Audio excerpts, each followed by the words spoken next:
Hi everyone, this is Alan Rosinski, Principal Broker of Metro Manhattan Office Space.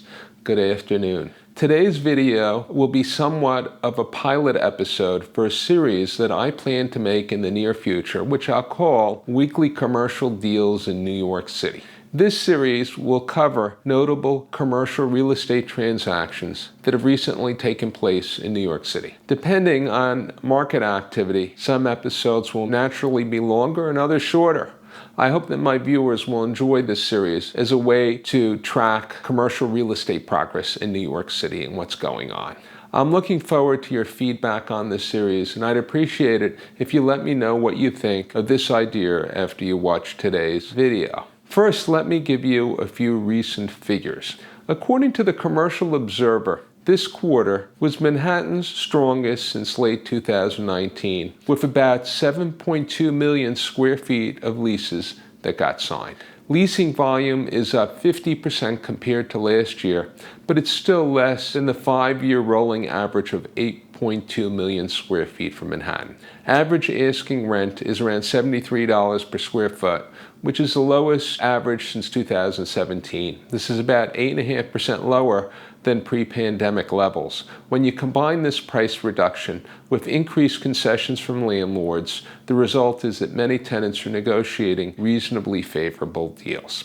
The story at Metro Manhattan Office Space has been similar, with strong demand for our services since early this year and quite a few leases signed. And now, to set the stage for the series, let's talk about some prominent and notable deals that have happened over the last few months, which have stood out to me. Quite recently, on September 21st of this year, Google announced that it would purchase the St. John's Terminal building on Manhattan's west side for a noteworthy $2.1 billion. In fact, this is the largest sum paid for an office building in the United States since 2018. St. John's Terminal is currently owned and operated by Oxford Properties and sits on Washington Street along the Hudson River. Google began leasing the 1.3 million square foot building in 2019 as the principal hub of its Hudson Square campus. At the time, Google had 7,000 employees working in New York City, and the company vowed to double that number within a decade. That number today stands at 12,000 employees, which places Google well ahead of its projections. Despite the pandemic, Google has not lost any faith in the future growth of its New York City operations, which is very encouraging.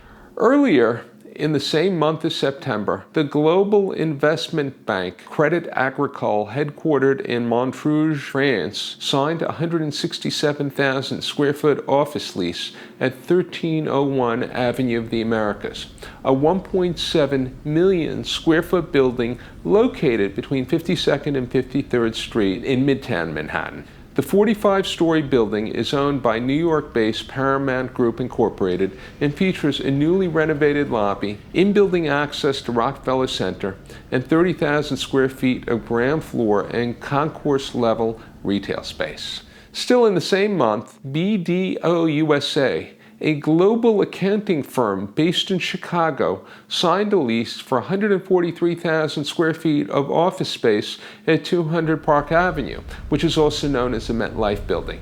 This is a highly recognizable 58-story building that towers over Grand Central Terminal in Midtown Manhattan. Tishman Speyer, who owns the property, started a major redesign and renovation of the building's 50,000 square foot lobby in 2018.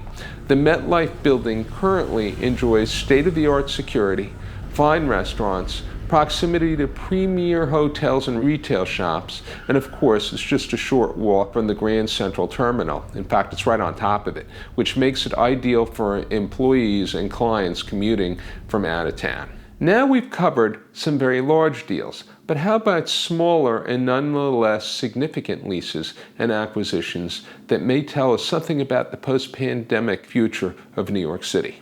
Last year, a famous Michelin-starred Japanese restaurant located in the borough of Harlem called Sushi Inoue was forced to close due to the pandemic. This year, in August, the restaurant signed a new 15-year lease at 233 West 125th Street near Adam Clayton Powell Jr. Boulevard. The space is set to open early next year, and the restaurant will focus on Tokyo-style sushi and high-end omakase, which, to give you an idea of pricing, had cost around $300 per person at the old restaurant. 15-year leases are very rare, especially when it comes to retail space in New York City. According to people in the know, it made some of the finest sushi in New York City, which is perhaps unsurprising given its Michelin star status. Finally, let's talk a little bit about lease renewals. Often these deals don't get as much press compared to new leases. However, they signal an equally high level of confidence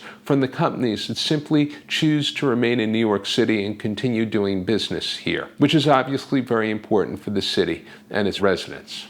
One of the largest lease renewals in this year came from Interpublic Group, a global publicly traded advertising company who has renewed their lease for 514,000 square feet at 100 West 33rd Street in Midtown South, owned by Vornado Realty Trust. This is an older 11-story building with about 1 million square feet of office space.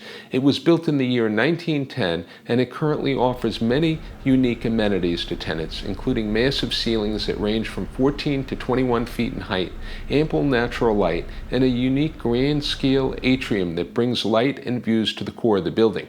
It also features comparatively large floor plates, which have attracted creative service agencies and advertising companies seeking open and expansive layouts.